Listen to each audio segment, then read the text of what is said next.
There are people who chase relevance, and there are people who create work that quietly endures. Welcome to Looples, the Art of Change.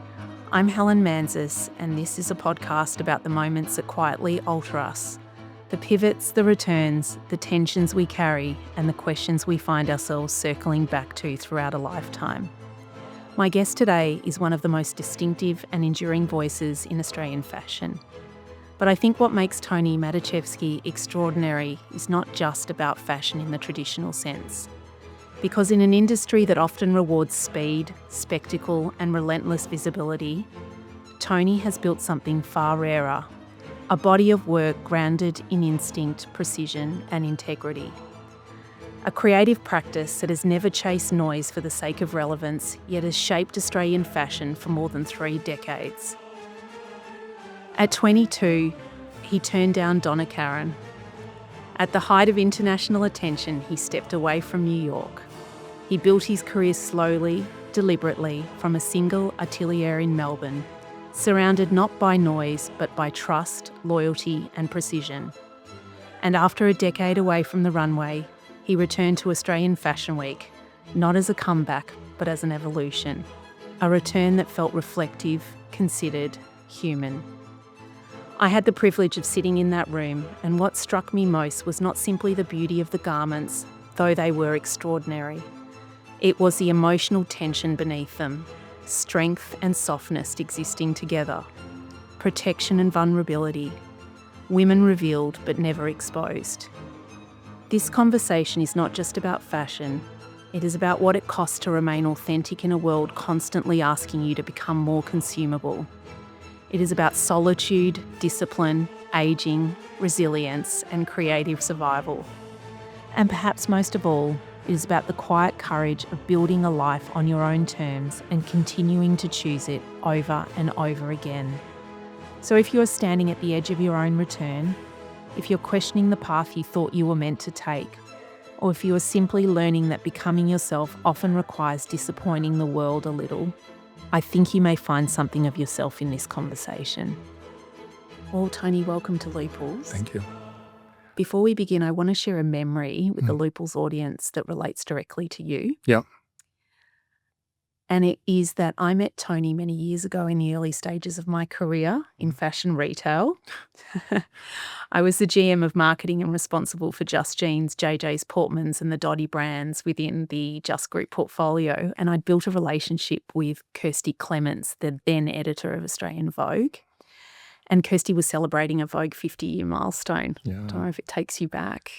It's a long time ago, yeah. isn't it? I know.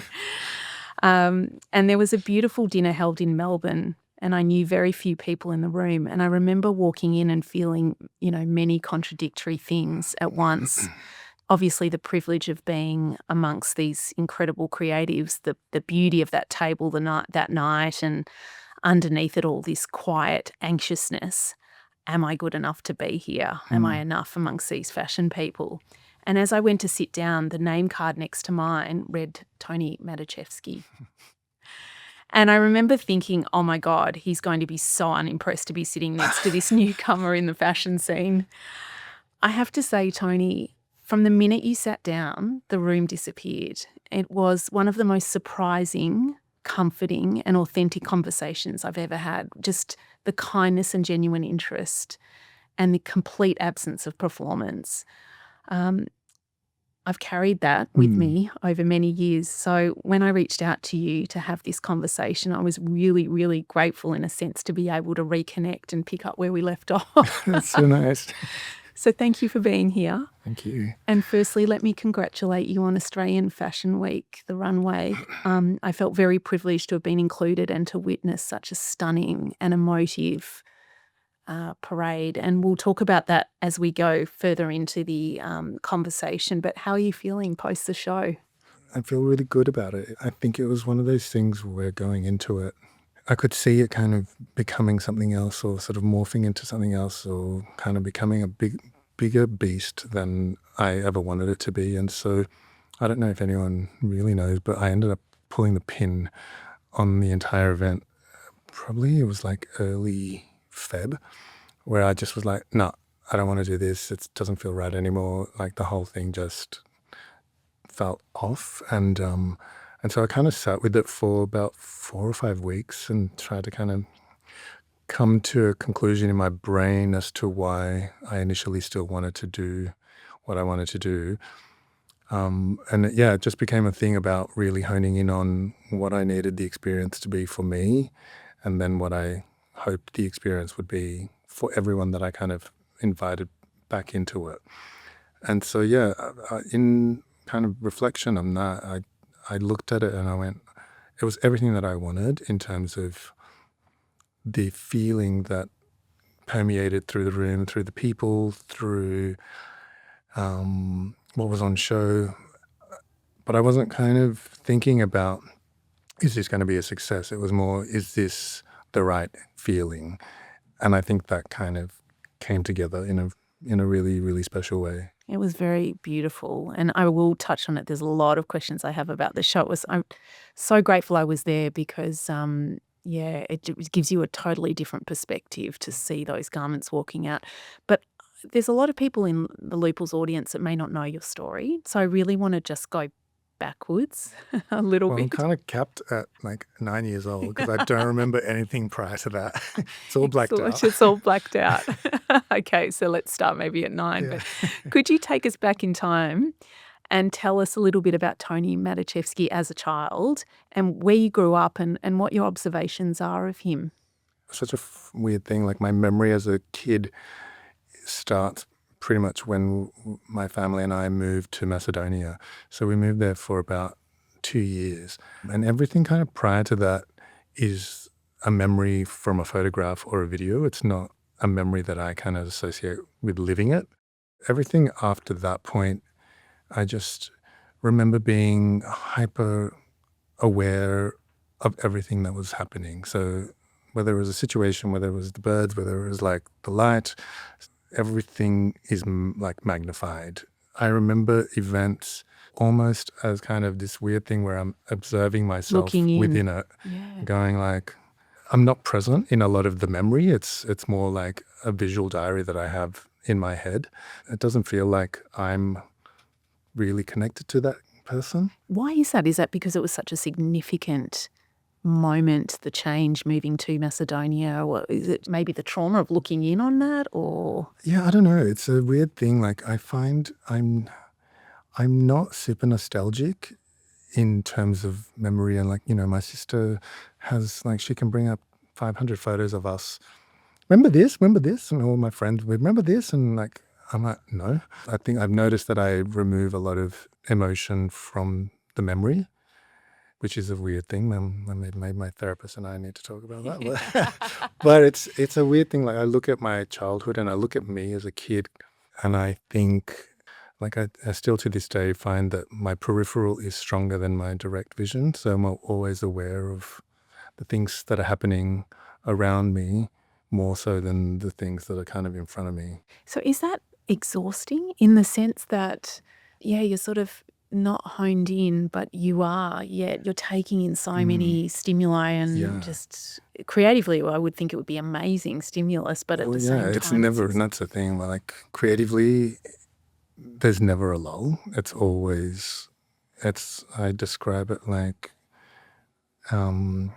seeing a tree bloom, but it's kind of constantly shooting, branching out, blossoming. And it's the thing of like, which branch am I paying attention to and which one am I going to hone in for that little moment? But then I've kind of got everything else still moving and growing and developing around me, but I'm like still trying to just hone in. It's almost like this weird editing that I've had to train myself to do, because I get overwhelmed if I'm trying to pick up on all the things that are happening in my head. Wow. So you talked about Macedonia. How quickly did you move from Macedonia then to Australia? Was that quite some time after? Well, yeah, I think we were there for nearly 2 years, and it's such a weird thing. I remember coming back and almost just having a speed moment where like I landed.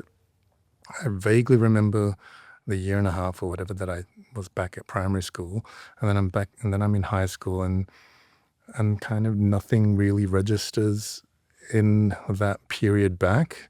So all of my memory is still related to what happened in Macedonia because I think it was so removed from how I lived maybe prior to that. And like, we lived on a farm. It was kind of like this idyllic Huckleberry Finn sort of thing where you're building like cubby houses and stuff. You're living in a mini forest. And so it was a weird thing to have this freedom as a child all of a sudden when no one's looking out for you. No one's looking out, like no one's worried about where you are because it's a little village.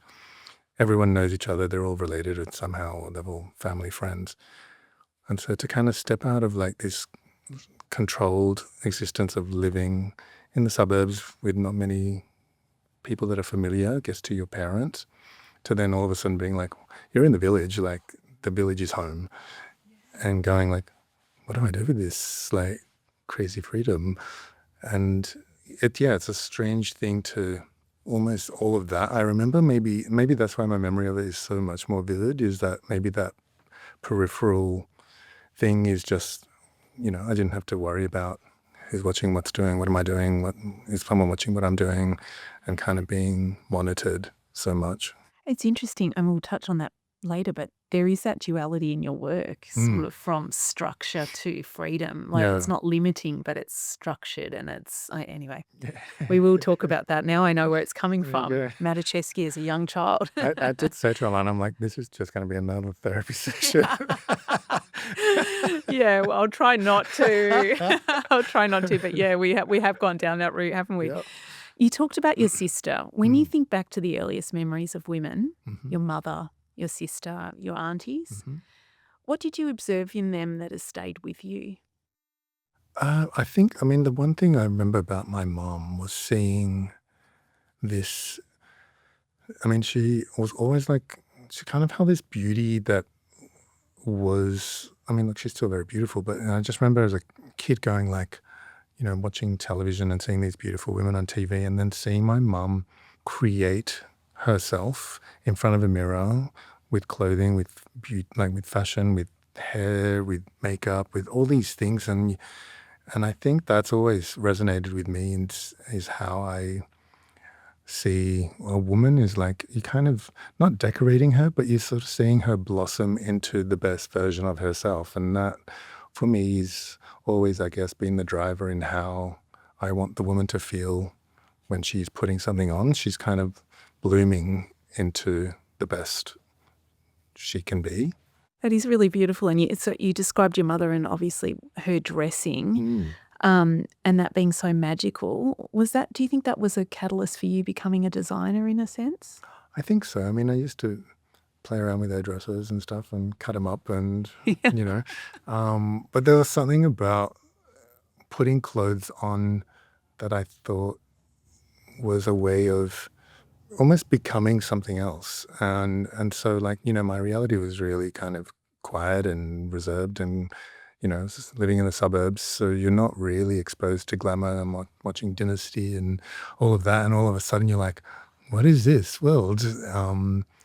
It's such a weird thing because I would see these imaginary worlds, to me, the imaginary worlds. And I thought, I want to be doing that, not necessarily I want to be living that. And so it was a thing that I've kind of realized throughout, or like later life, that the creation of fashion wasn't necessarily to hide from where I came. It was more to bring more of it to people around me, or kind of the people that I engaged with. But you're clearly a really hypersensitive child. Yeah. I think if that's fair to say, an adult, hypersensitive, I'm one of those too. Where did that come from though? Like the fact that you are just so able to look at your surroundings, look at the people and look at it in such a different and beautiful and unique way. Yeah. Is that from your mum? Do you think it was just, is it your immigrant roots? Maybe. Look, I don't know. It's you grow up having or seeing kind of things that are not necessarily always rosy or nice. And for me, the pivot was always like to take myself out of those experiences that I guess maybe soured or tarnished a lot, and how to kind of pivot that into something that was magic was my little kind of band-aid or little way of bringing myself and probably others out of that situation into something that you didn't dwell on or you kind of become victim to, I guess. Immigrant families, I think, experienced sort of incredibly difficult times. Like my family was the same. Coming to a country that in some cases they didn't speak the language, they have very little money, little support, difficult financial means, and yet they were able to make difficult times quite beautiful. What did beauty mean inside your household in those early days, given everything it took to sort of get there? So I don't have so many clear, defined memories of when it was really good or when it was really bad. It's a weird thing. Like I remember even being at the end of primary school and just kind of turning around and walking away, and that was done. And it was the same sort of thing with high school and a lot of kind of things. Like once a chapter is done in my head, it's just like Closed. it's closed and it's like move into the next phase, and whatever that experience is, find the things that you need from it and what you can kind of give back into it. There's a lot of kind of closed chapters for me, and I don't sit in reflection of them a lot. When, as a younger, I guess, designer, I used to think that all those things needed to be held onto in order to kind of germinate something creative or something beautiful. But I think the longer I stayed in the business and in just doing the work, now I'm just kind of focusing on the things that are kind of constantly being presented to me instead of the things that I'm like carrying and dragging through the past. Makes a lot of sense. And we touched on that idea of duality before, and I'm really interested because for me, your garments can sometimes feel like armor when you feel insecure, but never restrictive like armor. Where does that duality come from for you when designing, that it protects the woman but doesn't contain her? Yeah. I don't know. I mean, I know I've had one of a client who's become a friend, and she said to me many years ago, she's like, I feel like I'm protected every time I'm wearing you. She's like, I feel like I can go into a room and know that all the eyes are on me, but at the same time not feel like they're permeating. And it's such a weird thing. I remember going like, oh, I've never really thought about that idea that it is the safeguard or the armor. But yeah, I don't know. It's one of those things where I'm like, that's kind of what comes out, and It's just there. yeah, it's just there. It's a beautiful reflection. Yeah. I sort of feel the same way, but do you think the Toni Maticevski woman has changed as you have? I guess so. I mean, like I think if I've changed or if I've kind of moved into things, I think most people move like, I don't think anyone sort of stays set in their ways or in their taste levels for an entire lifetime. I think that would be really horrible. Yeah. It's like, we'd all be wearing blue eyeshadow still or something. That's so true. I wish we went back. I didn't mind the 80s. Yeah, no, same. But it's a thing where I kind of also invite people to come on where I'm at in my stage of my ideas. It's like, it's the same with like a musician that you've loved, and all of a sudden they pivot and you're like, oh, that music doesn't sort of align with me anymore, or that sound doesn't, or I think, it's just natural to pivot away from things, but also maybe come back to things and discover or rediscover things. But I'm never holding my woman or the woman beholden to staying, Yeah, she evolves. She evolves. Now, you turned down Donna Karan, I think it was at 22, and you walked away from New York at the height of your profile there. Can you talk to us about why you made that decision? What was happening inside you at that age that made you say no to something that most young designers would have given anything for? At the time, I remember going and sort of looking at the people that I was working with, and I felt the people that I would end up working with would restrict me in the opportunities that I was being given. So it was kind of this weird thing. So someone's giving me the opportunity to have a job, But then I knew the team that I would be working with wouldn't allow me that freedom. So it was this weird thing to kind of look at going, you don't want me here, they do, but I'm going to have to end up working with you. And I'm getting the resistance from you that is not really going to fulfill anything here. And then there was also another person that came to work with the gun every day, which freaked me out.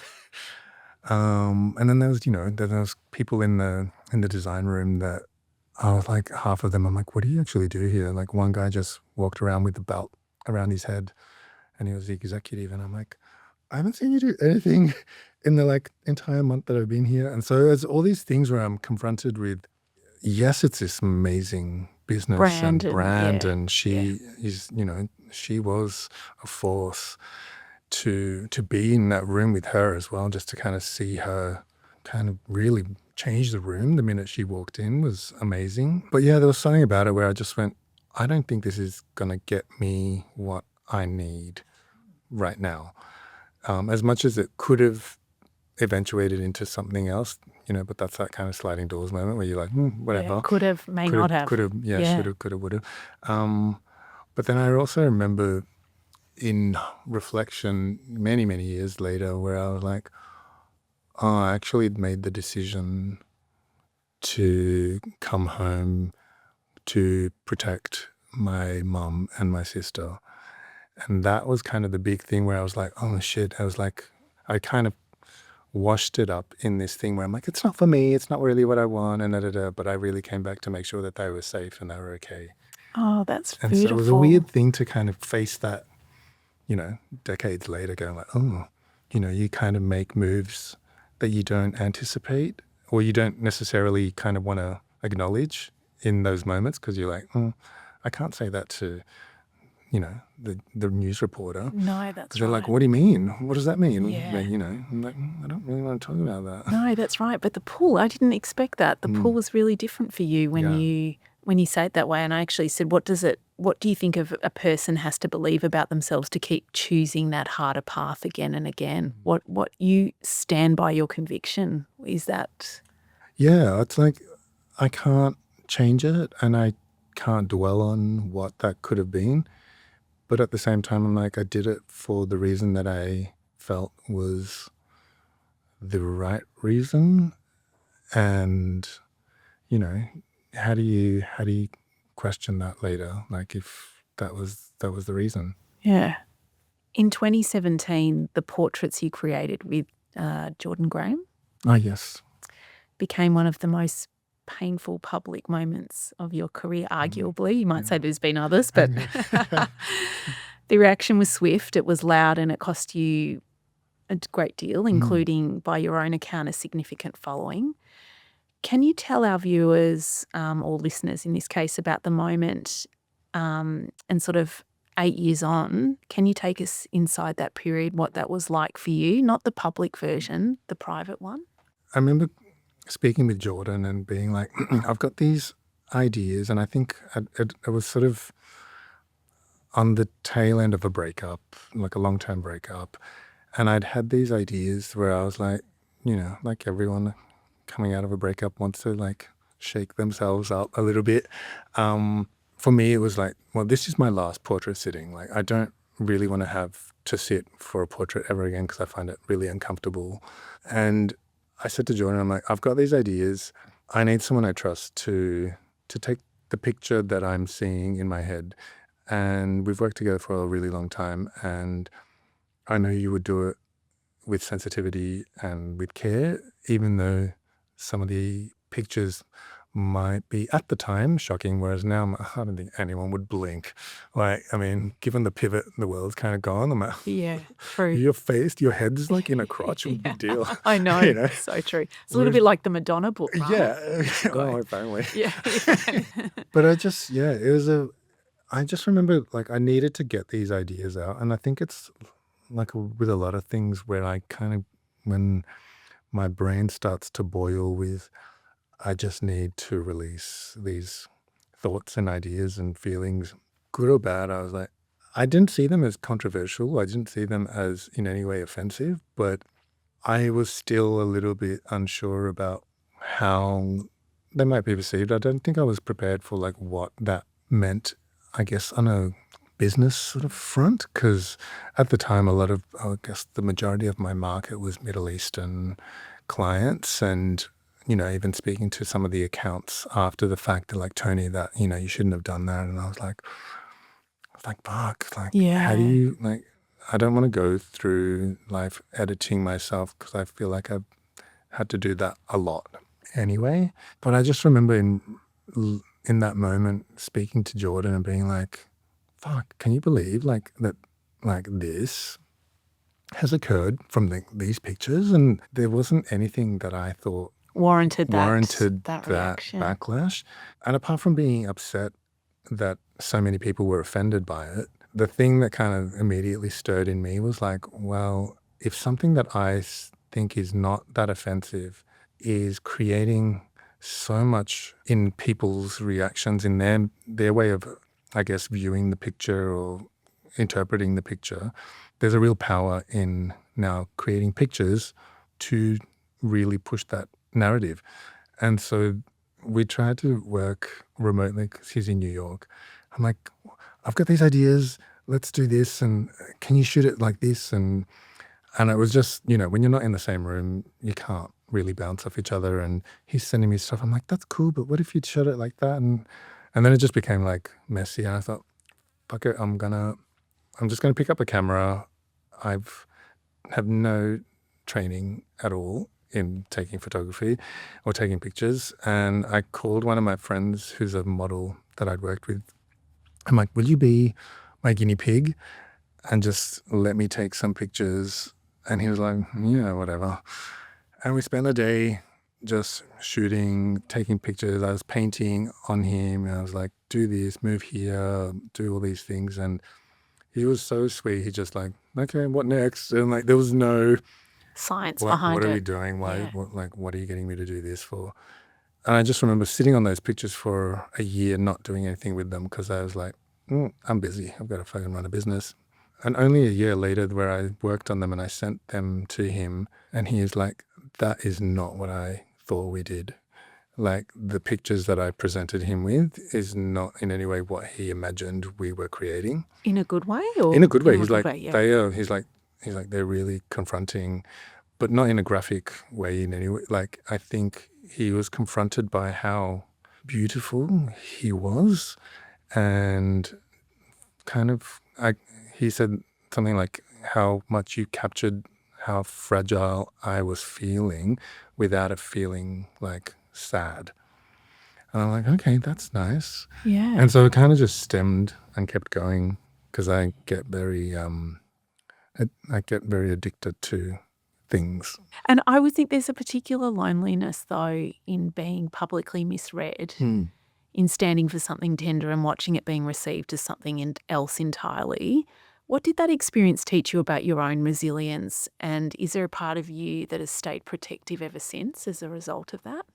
Yeah, I think that was the moment where I really decided, well, no one gets to take my picture anymore. Yeah. And I don't get to share, you don't get to see that from me anymore because I've given it to you and you didn't want it. And it was just a nice, in the end, I just was like, oh, thank God I don't have to sit for a portrait. I can say no because I feel like I'd established myself and the brand where I could now afford to say no. And it just felt so liberating. I was like, You don't need that. I don't Yeah. need to justify it anymore.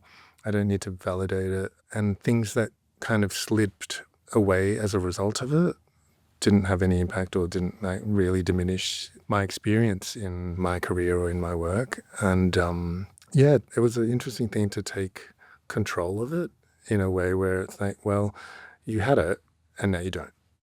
Yeah, it's really fascinating because obviously this podcast isn't, or this conversation is not being shot, and it's challenged everyone that's involved in the process in a good way. Yeah. Because we will tell your story in a very different way to how we will tell other people's stories, and that's great.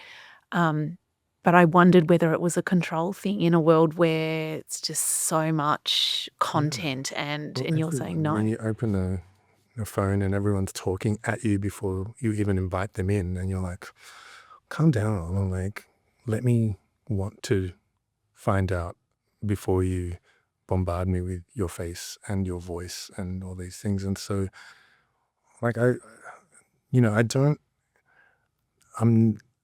like I think a lot of people do talk too much, and that's also why I stay quiet, because everyone thinks they need to be your mouth or heard. I'm like, shut up. You just don't. No one's that interested in you. Silence is good. Keep it real. Just shut up, everyone. So let's talk about the beautiful, which I've got at home sitting on my coffee table, the beautiful photography book, Volume 1, The Way I See You.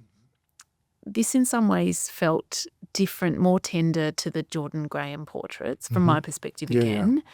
And your introductory words to the book were beautiful and raw, and you revealed that the body of work healed something deeper than you imagined.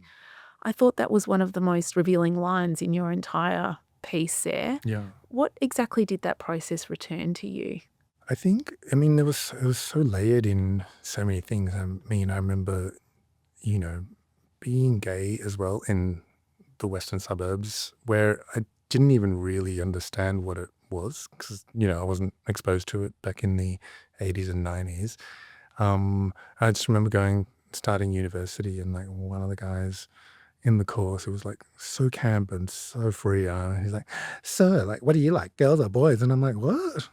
I'm like, "I like making dresses."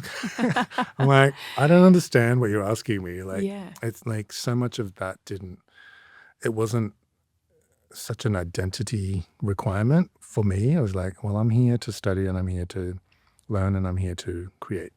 Whereas I think where I look at, and when I've worked with some of the young people that I've photographed, sexuality is almost the first thing that meets a lot of people, or like that they kind of project.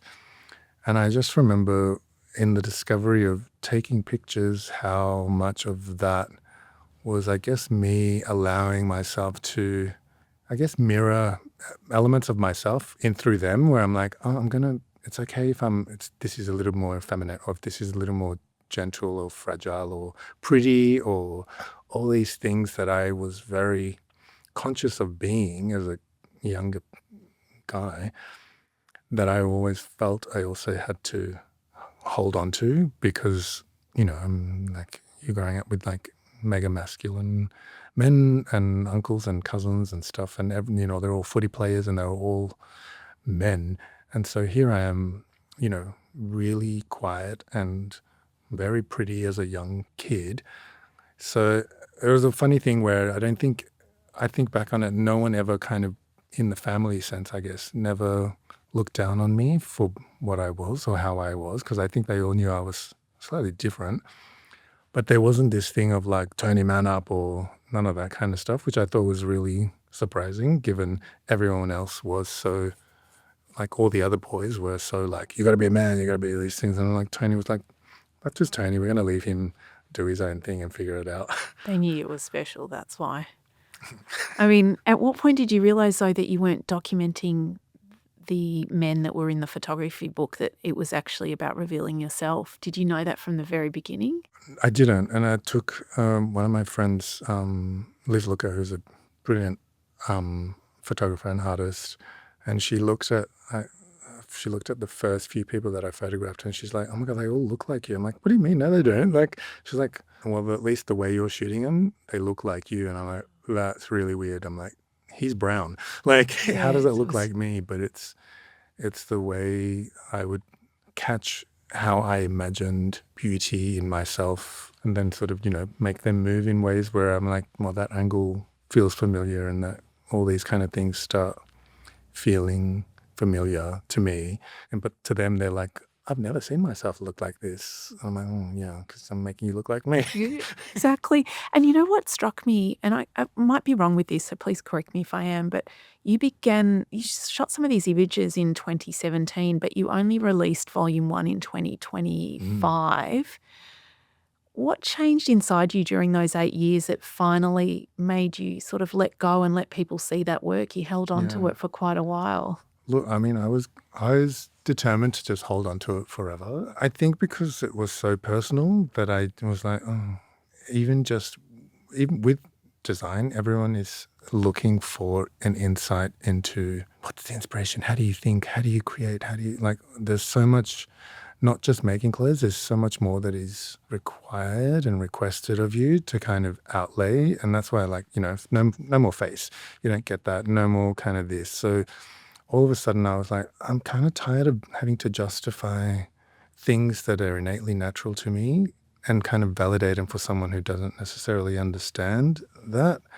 And I just remember one of the guys that I photographed, he was like, I think it was after I'd started the Instagram account for it, and it had only been up for like maybe 6 months, and someone had reported it, and it literally got blocked for a picture of an armpit. And I just remember he like grabbed my phone and like created the new account.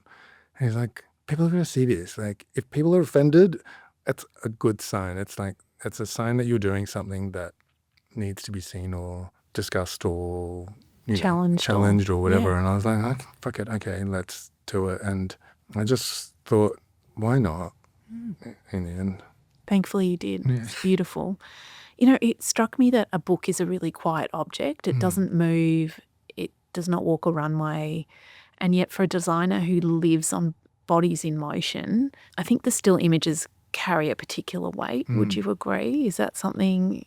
Yeah. Look, even I'd say half of the people that are in that are still in some way a little unsettled with looking at themselves in it, because so much of the creative process or the way I work with people is about kind of like what we're doing now, where it's a conversation and it's a narrative, and it's not just, here, you look beautiful, let me take pictures of you. It's like, what's happening in your life, what's happening in your world, what's feeding you, what's depleting you. All these kind of things come into that little bubble that we do create, which is a very one-on-one experience. And it's a thing where we both get to, I guess, share, explore, test, be uncomfortable. Yeah, it's all these things that I'm proposing, and then they will pivot and propose something else which will throw me off, and I'm like, ooh, like, do you really want me to like capture you like that? And they're like, well, that's what I feel in this moment. So it's this thing where we're always playing off each other in how much to reveal and how much to kind of maneuver into the the hint of it, instead of like the actual kind of, I guess, image of it.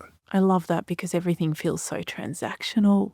So it's nice, and even in this conversation, just to lean into the things that we wouldn't ordinarily have time to do, or you would have time to do. And I believe you're working towards the launch of Volume 2 in the coming months. Is that right? Can you tell me a little bit about your motivation around that and who it's for? When I spoke to my friend David, who's helped kind of piece it all together with me, it was only going to be one book. And then we started laying out the pictures, and back in 2023, when it was cut off for Volume 1, there was 37,000 pictures to choose from. And as it kept going, he's like, there's different narratives happening. It's like, what if we did another 2 volumes, and then we could kind of segment themes and evolution of where the pictures have kind of gone. Volume 2 took a road where it was about all the experimental things that I was leaning into, like included pieces from the archive where I started dressing the boys in all the gowns from the archives. And it's interesting to see men, both gay, straight, non-binary, leaning into being dressed up in something beautiful, and sort of seeing that response in how they lean into it.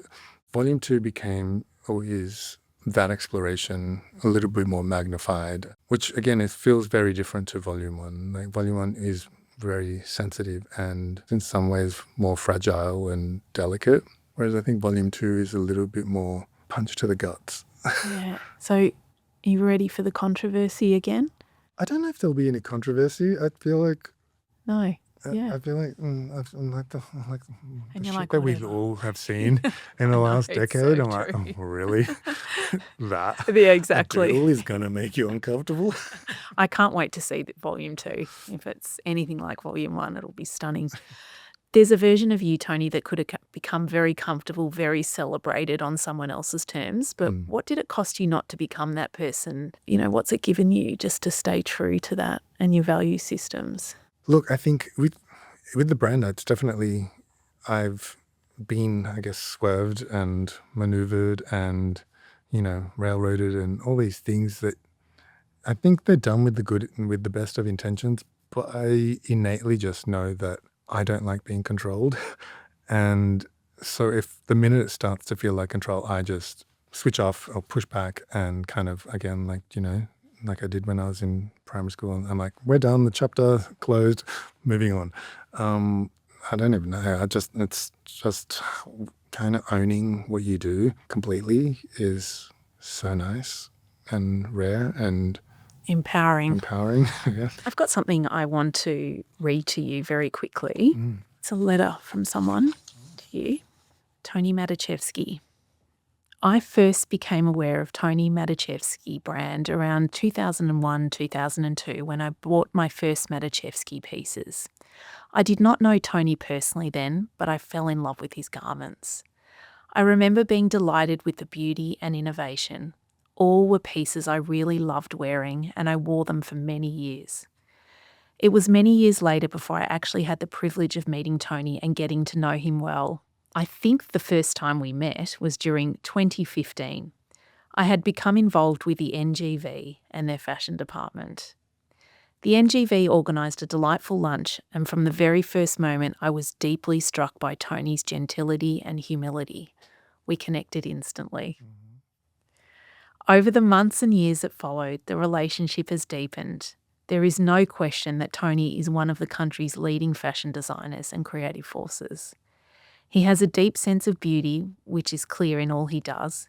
He understands what women need to look and feel beautiful. He has an innate ability to feel what will work. When I wear Maticevski, I always feel confident and at ease and beautiful. In personal terms, Toni is loyal, caring, genuine. He is a wonderful son, brother, and uncle to his family. Over the years, Toni has had to get through times that have been extremely difficult. He not only survives, he thrives. Toni is a beautiful person, and I'm honoured to know him. Christina Campbell-Britty. Oh, that's so cute. Oh, that's so nice. She's amazing. She really is one of a kind. Yeah, she really adores you. And she was showing me one of the pieces that you had made for her. I believe she wore it overseas at one of the... Oh, yeah. Stunning. No one quite looks like Christina Campbell-Britty in anything. No, exactly. So you've become very good friends over the years. Yeah, no, it was, again, one of those surprising moments where you're like, it's so, I think because a lot of people admire her for, I guess, the things she's doing, which is extraordinary. But I can't just be friends with you just because you're amazing at what you're doing. Like, I need a connection to a person in order to feel like there's a real friendship or there's a real connection. And I don't chase people for their success. It's funny, like I can see people change the minute she walks into a room, and she knows it as well. And I, we kind of chuckle at it as well because she's like, oh, they want money or they want this, and I'm like, I can see, like we all know, it's like that. She's an incredible woman. She's pretty sharp. Sure. And you're lucky you've got her as a friend because I reckon she'd be fiercely loyal too. Yeah, no, she is. She's a She beautiful really soul. is. Let's just touch on Australian Fashion Week. The return to Australian Fashion Week, Toni, that show was incredible. It felt like something even more personal to you, a melting pot of highlights and emotions. Men, women, ageing women, the Gemma Ward walking the runway, so many incredible highlights.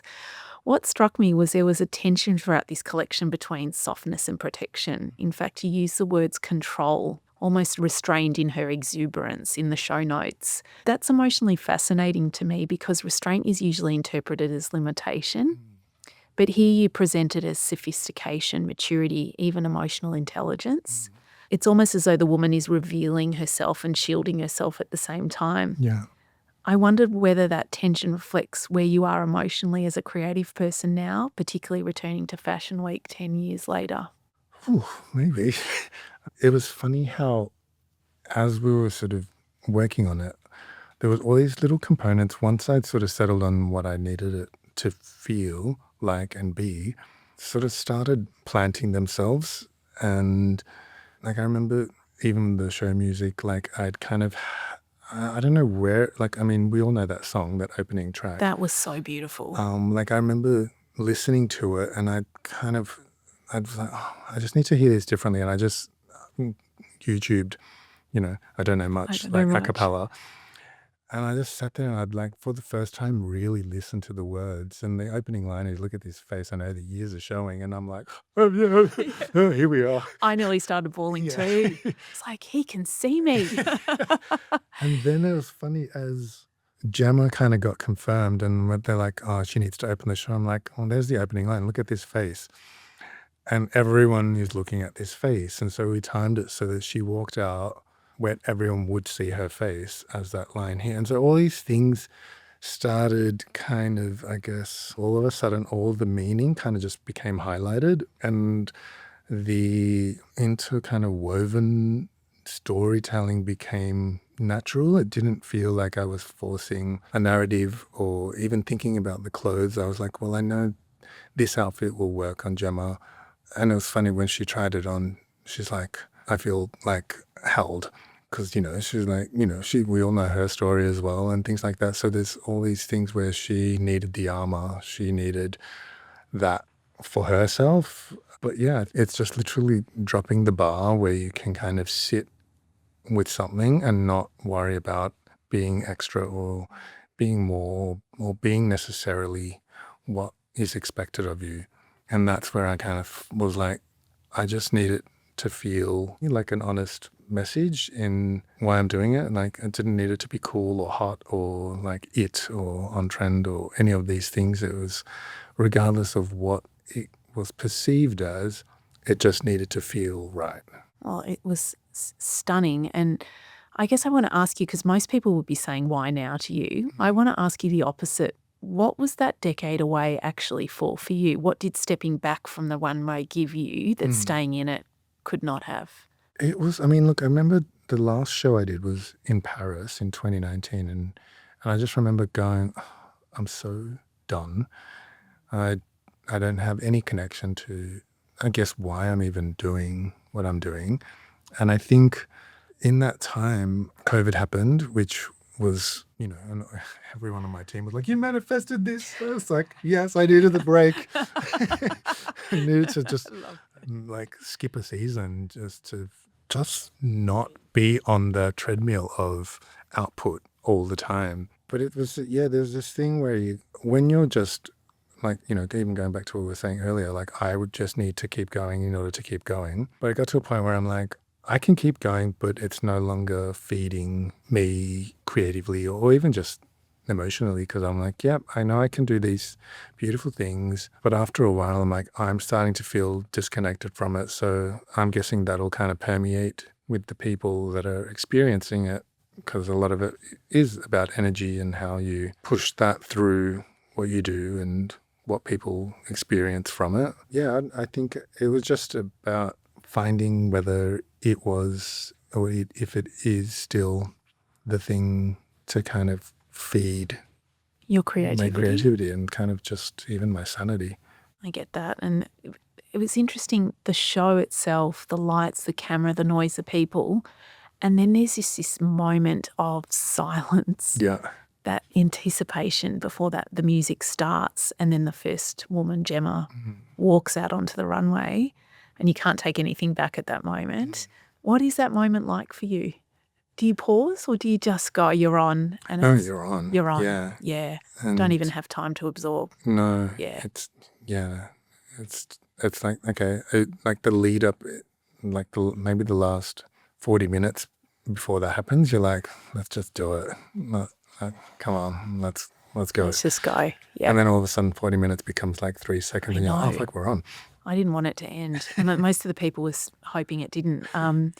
You had men, women, more mature women, different body shapes, different ethnicities in motion. What did you want the woman watching from her seat, not the buyer, not the journalist, just the woman, to feel as those garments walked past her? Do you know what? It's going to sound really bad, but I didn't think about it. Yeah, Like I'm not thinking about the clothes in that moment. I'm not thinking about, I can wear that, or I don't. You're just here to come into my imagination, and that's it. Cue the pure imagination Willy Wonka music right now. What are you no longer afraid of professionally? Not much. Yeah, it sounds like you've come to a really Yeah, place of strength. yeah. And sometimes that, like, I also know that can also be you have to be conscious not to.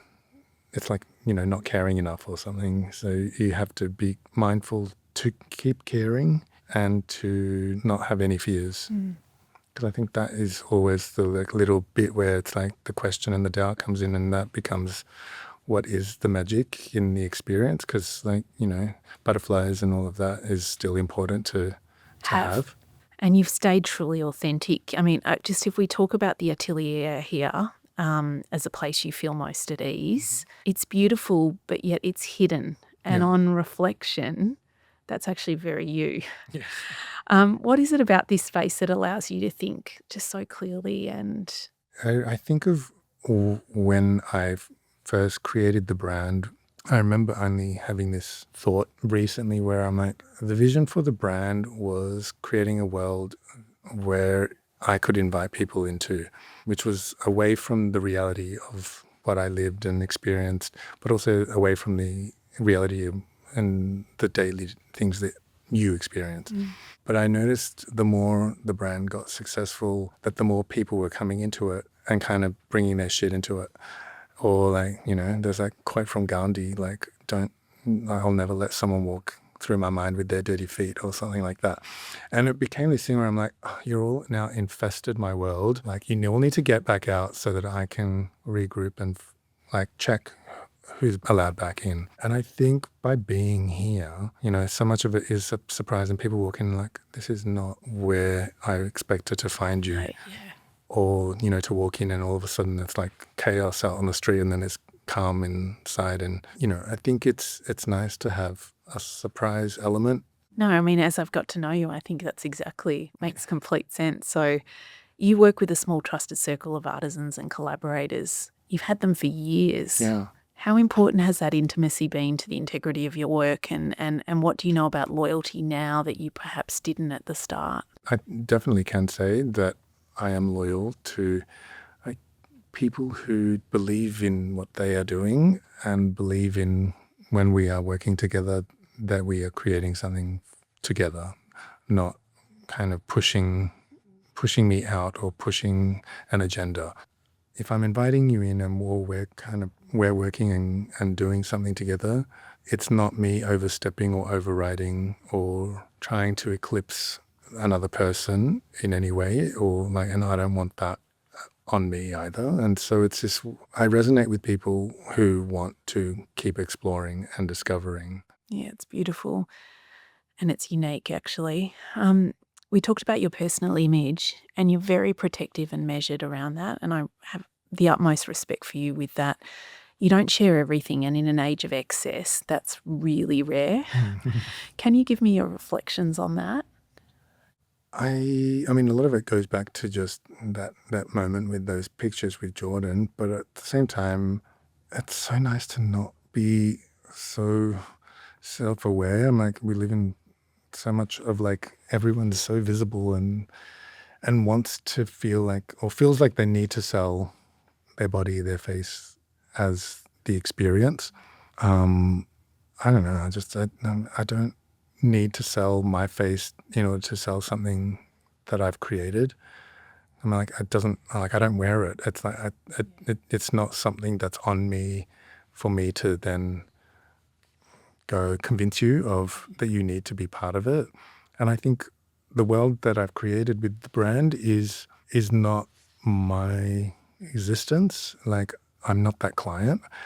I'm not that customer. So why would I be selling something to a customer that I don't necessarily align with or kind of believe in the same way for myself that I do for what I've created for them. Because I see like, other designers who fall into it and they kind of really relish being part of that hype and circle and celebrity and being at the parties and all that stuff. And I'm like, I could not think of anything that would like kill me. I believe you're planning to travel to Paris for your 50th. Is that still happening? Yeah. Not only for work, but to wonder, observe, absorb. Yeah. What are you hoping to discover in those sort of alone moments? Why Paris? I know you love it. Yeah, I love Paris. Paris just feels like home. Yeah. After last year, I took 3 months off. I kind of just made a promise that I would take the time to have for myself, that it wasn't about meeting a deadline or making something for someone or something, and it was just about getting bored or being kind of, which goes against everything that I was saying earlier, where like, I think more and more I kind of need the time to recharge myself because my brain is still active, but my body can't keep up. Yeah, and that's a place where you can just Well, get it's familiar lost. and it's also a place where I can really be unrecognizable or not. I can go out here and people can still recognize me. I'm like, I don't know how, but it's a weird thing to just be like, you're nobody. No one sees me, no one's paying attention. Yeah, it's good. It's probably a good reality check. But is that what continuing means on your terms? So what do you think that's what it is? Those moments where you can check out of life and just be isolated and recalibrate? Maybe. Yeah, it's a weird thing. I think for the first time I don't have a set agenda for what has to happen or what things need to be, which is strange. It's 50. 50. 50 is fabulous. Let's go. Yeah, I'm going to hate it 40, so I'm like, oh, wrong at 50. What does it cost you to build a life entirely on your own terms? I don't know. I can say it's, a lot of sacrificing in relationships and people and family and time with people and experiences that, a lot of people think are important. But to me, then I go, well, I look at all the things that I've created and I go, well, these are tangible experiences that people can still have in the next 10, 50, 100 years maybe. Whereas my lived experience of like a holiday or something is a fleeting experience that maybe one or two people might remember and that's erased and it's not a relived experience. Like I remember talking to a girlfriend of mine. One of my cousins passed away a couple of years ago and he was like in his late 40s. He had 2 young children, died of cancer. And I just remember talking about him to a friend and I was like, look at this. Like he might not have had the fame or the things that I've kind of experienced, but he's left 2 beautiful children. He's had this beautiful connection with his wife and created this beautiful thing that a lot of people also want, which is a family and children and all these things. And I just was like, all I have is my pictures and my dresses. And at the same time, I was like looking down at it, going like, oh, that's hardly a life lived comparison to bringing a life or whatever. But then I sat with it for ages and went, well, it's a different birth. It's a different way of looking at creating life. Because, people say, oh, fashion's not saving lives or whatever. I'm like, well, sometimes it is. Yeah. Sometimes it's that thing where you need that little thing to change the way you're thinking about yourself or how you're feeling in yourself that kind of pivots everything outside of, the gloom or whatever. And so I think anything creative is those moments where lives get changed. That's so beautiful because I think that without you realizing it, you've become part of people's special moments and allowed them to amplify themselves and create memories that will be with them for a very long time through your fashion. Yeah. So indirectly. Yeah. That's a beautiful way of reflecting on it.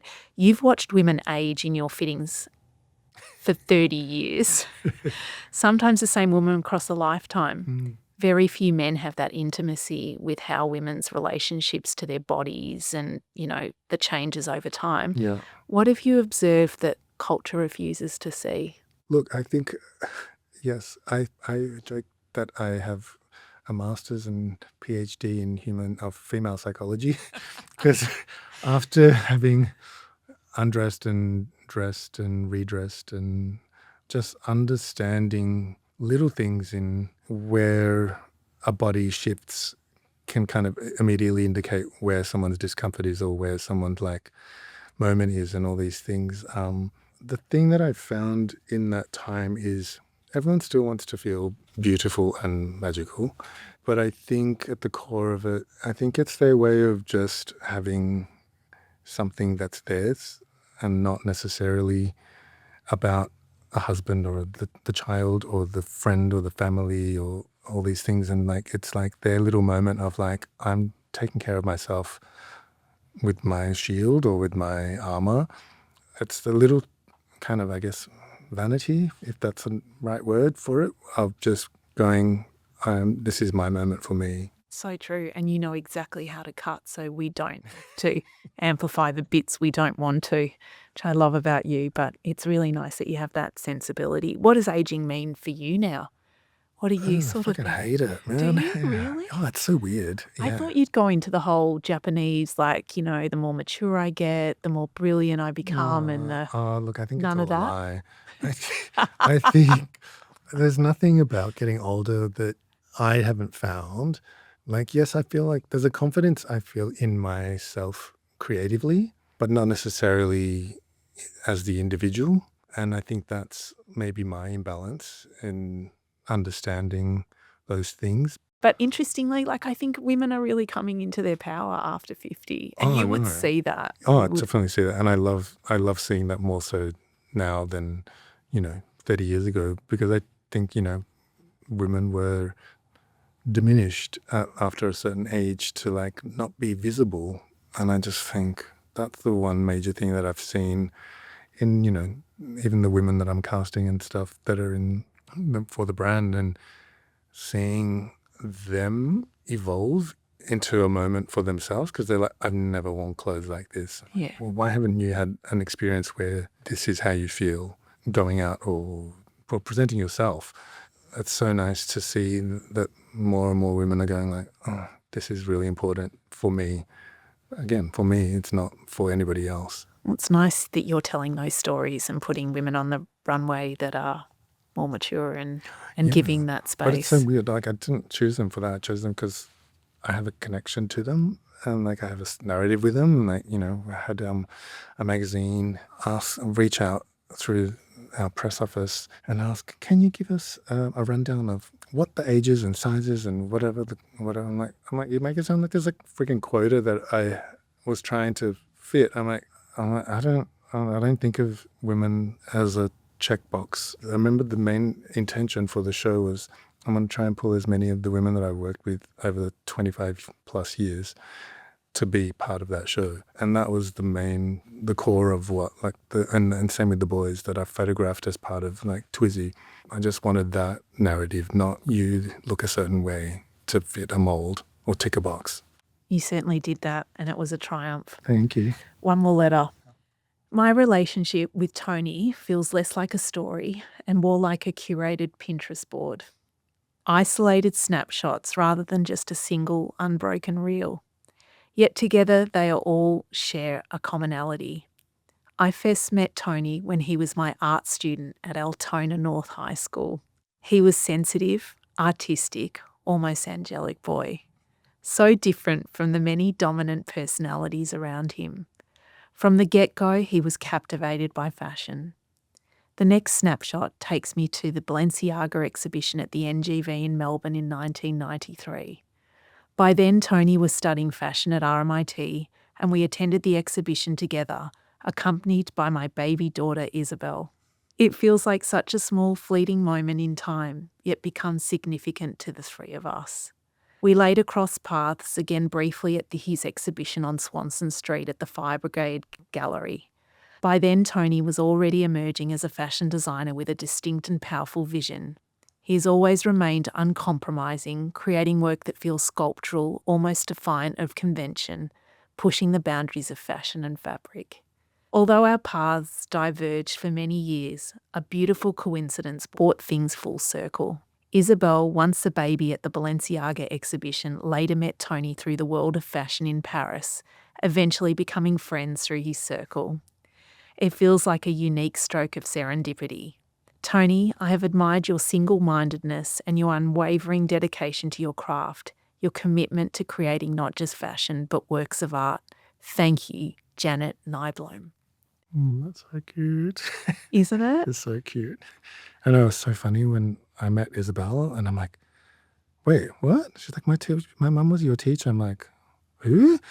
She's like, Janet. And I'm like, it blew my mind. I'm like, I remember when she was pregnant with you. I just love that you've been able to maintain that friendship. I know, it's so wild. And she speaks about you with such beauty and warmth. Okay, I know you hate looking back. Okay.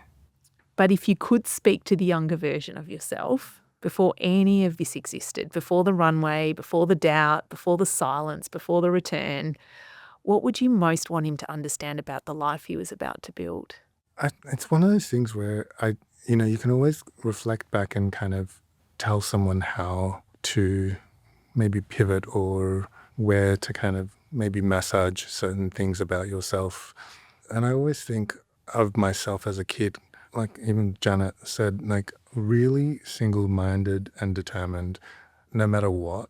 And I think so much of maybe who I've become is still about that mindset. And it's maybe more my younger self still enforcing that in me today than me going back and telling him what to kind of explore or whatever. I mean, if anything, I would just be like, just let your hair down a little bit more. Yeah. But at the same time, it's like the circumstances around that existence, I don't think allow for it or would have allowed for it. So I think what he did in that time was probably the best outcome that was the safest outcome, and maybe the outcome that has meant that I'm still here. You referenced as a last question, and this is really what Looples is all about, transformation during difficult times, and everyone has them. Everyone walks their path. Everyone has their moments. Christina referenced it. You've referenced it. You've been through stuff, and you've come out the other side. What do you want people to know that are listening to this podcast that are probably at the bottom of the mountain and about to climb, about those challenging moments from your lens? There's so many different layers of that point on the cliff, like what got you to there, or which experience is the one that you're like waiting to jump off into. Even the last few years has been about coming out of that headspace.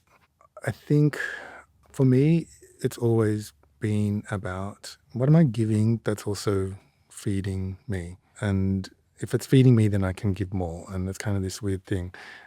And I think we'll kind of get into that point of like when it's so heavy, we forget about the things that we can offer or the things that is the magic that we have for others.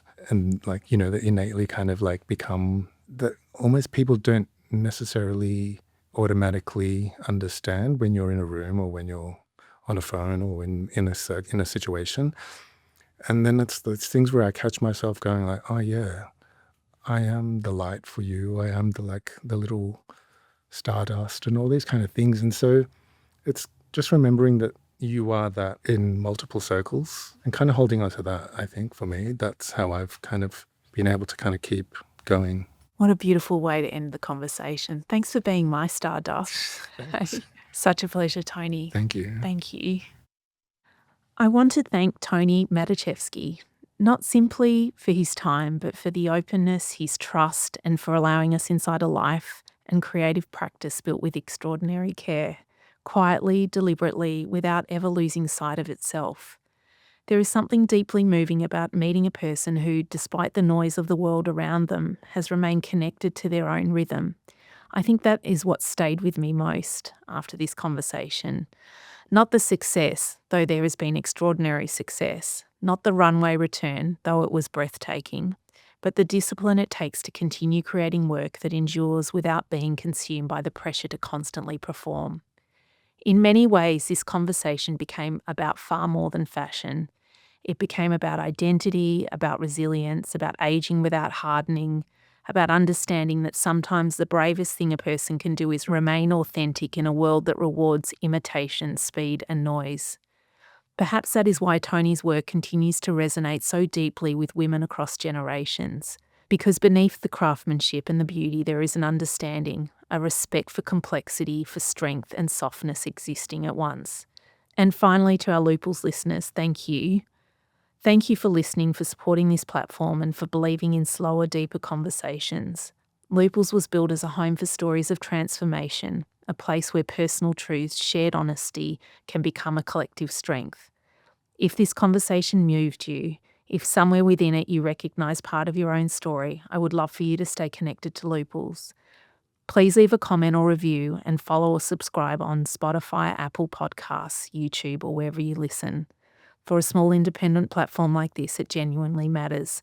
It helps these conversations travel further and reach the people who may need them most.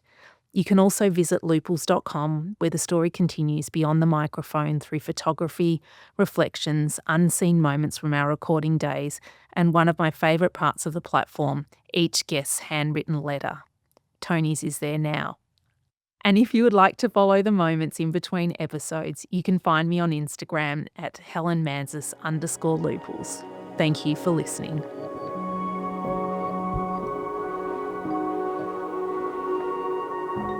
Looples Conversations are available on your preferred podcast platforms. For exclusive behind-the-scenes insights, head to looples.com.